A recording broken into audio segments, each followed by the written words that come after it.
What's up mga kapatid? At dahil nagutom kami at the middle of the night mga kapatid, kami ay maghanap ng makakainan dito sa Gedli sa lugar namin. At kung saan kami abutan, doon kami kakain mga kapatid. Tara, let's go! Samahan nyo kami mga kapatid. Ayan na nga mga kapatid, naghahanap na po kami dyan ng una namin makakainan mga kapatid. At kung sinong makakahula kung saan lugar to mga kapatid, meron sa akin Gcash, send lang po sa akin yung number at bibigyan ko po ng Gcash mga kapatid. Take note, yung una makakahula mga kapatid kasi hindi po tayo mayaman mga kapatid. At ayun na nga, nakapili na kami ng una naming kakainan. Sa Baga Burger kami kakain mga kapatid. Medyo na-intriga kami dito sa paggawa ng burger dito kasi yung iba diba piniprito. Dito iniihaw po mismo yung pinaka-burger niya. Kapatid, umuusok-usok pa, so malalasahan nyo rin yung usok-usok na yan mga kapatid. Sa mga social mga kapatid, yan ang tinatawag na smoky flavor mga kapatid. Habang nagbo-voice over ako dito mga kapatid, hindi ko makakalimutan talaga yung lasa niyan mga kapatid. Napakasarap. Ayun na nga yung proseso ng pagluluto nila. Kung mapapansin nyo, may baga-baga pa, umaapoy pa, umuusok. Ang sarap talaga niya mga kapatid. Nire-recommend ko po talaga siyang balik-balikan mga kapatid. Mano-mano po talaga yung proseso ng pag-iihaw nila dito mga kapatid. At ng mga oras na yan, habang naamoy ko yung niluluto nila mga kapatid, mas lalo po ako nagugutom mga hinaga ko na lang po maghintay mga kapatid kahit gutom na po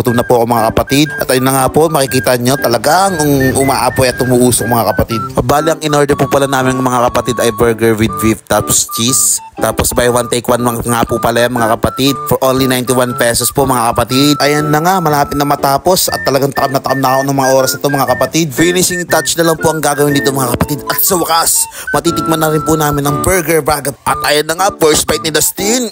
Sarap ba Dustin? Ako naman, videoan mo naman ako, bilis. Ako naman yung kakagat, titikman ko naman.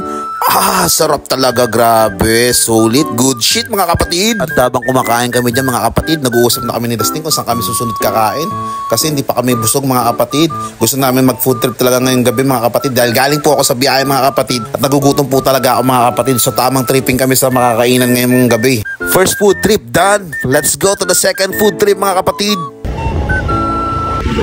Mga kapatid, nakita niyo yun?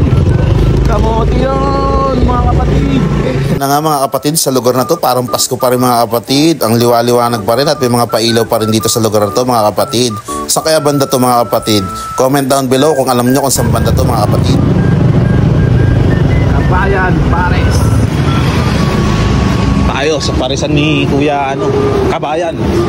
At ang second food trip natin mga kapatid ay paresan po mga kapatid. So ayun na po, sinasandok na po yung order namin mga kapatid. Umuusok-usok pa mga kapatid. Bali hindi po pala first time ang pagkain ko dito mga kapatid kasi madalas na rin po ako napapakain dito pag nagagawin po ako ng SM Tungko mga kapatid. Tara mga kapatid, kain na tayo mga kapatid. At umpisa na natin tong second food trip natin mga kapatid. Ng mga oras niya mga kapatid, ayaw na muna namin mag-usap ni Dustin. Galit-galit muna kami mga kapatid dahil masarap tong kinakain namin pares mga kapatid. Ayun na mga kapatid, wala pa yata 5 minutes. Ubus na namin mga kapatid. Sobrang sarap mga kapatid. Tamang inom na si Dustin dyan at nagre-ready na para sa third food trip natin mga kapatid. Saan kaya tayo pupunta mga kapatid? Mahaba-haba ang gutom ko dyan mga kapatid. Kaya nung mga oras na yan mga kapatid, naghanap pa kami ng third na kakainan namin mga kapatid. Medyo late night na rin po pala yan mga kapatid.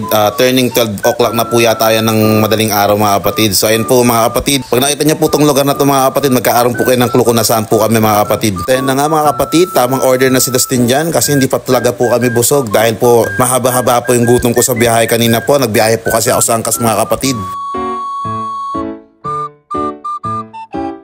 At ayun nga mga kapatid, tamang decide na kami dyan mga kapatid dahil busog na rin naman po kami at maya uuwi na rin po kami. Bukod sa inaantok na kami mga kapatid, wala na po akong panggastos dyan mga kapatid. Dyan na po napunta yung kinita ko sa Angkas mga kapatid. So ayun nga mga kapatid, ginagawa namin to mga kapatid once in a while kasi minsan sobrang busy, hindi na po kami nakakapag-banding ng anak ko. At isa pa, deserve niya naman pong mai-treat minsan-minsan kasi po napakasipag naman po niya. Siya po yung nagiging katuwang ko habang wala po yung asawa ko sa bahay. Sa mga moment na yan mga kapatid, tinatanong ko siya kung gusto niya pang umorder mga kapatid kaso lang busog na raw po pala siya mga kapatid. Ayun na nga mga kapatid, motsi-motsi na, simot-simot na mga kinain namin mga kapatid. At maya-maya gagayak na rin kami pa uwi mga kapatid. Ubusin lang namin itong kinakain namin mga kapatid. At ayun nga mga kapatid, nasimot na po namin yung kinain namin mga kapatid. At ready to go home na po kami mga kapatid. At sinabi ko kay Dustin, siya na po may mag-drive dyan kasi medyo inaantok na ako mga kapatid. At pagod na po ako sa biyahe mga kapatid. Take charge na po siya dyan sa akin mga kapatid. Sa mga ganitong pagkakataon na busog ka mga kapatid, aantuin ka talaga mga kapatid. Tapos napakalamig pa ng panahon ng mga oras niya mga kapatid. Buti na lang mga kapatid na train natin na maaga yung anak natin mga kapatid dahil sa mga ganitong pagkakataon na kailangan mong magpahinga. May maaasahan tayo mga kapatid. Na siya na po yung magdadrive sa akin. Siya na rin rin po yung mag-uwi sa akin mga kapatid. At yun nga mga kapatid, siya na po yung nagdadrive dyan mga kapatid. Ang sarap sa pakiramdam pala na pinagdadrive ka ng anak mo mga kapatid. Paano ba yung mga kapatid? Hanggang dito na lang po. Salamat po sa pagsama sa aming video hanggang sa part na to mga kapatid. Sa susunod po, manood po ulit kayo sa aming video mga kapatid. And God bless, ride safe everyone. God bless. Thank you for watching mga kapatid. See you sa next vlog. Sinayang na naman namin ng 6 minutes ng inyong buhay mga kapatid. God bless.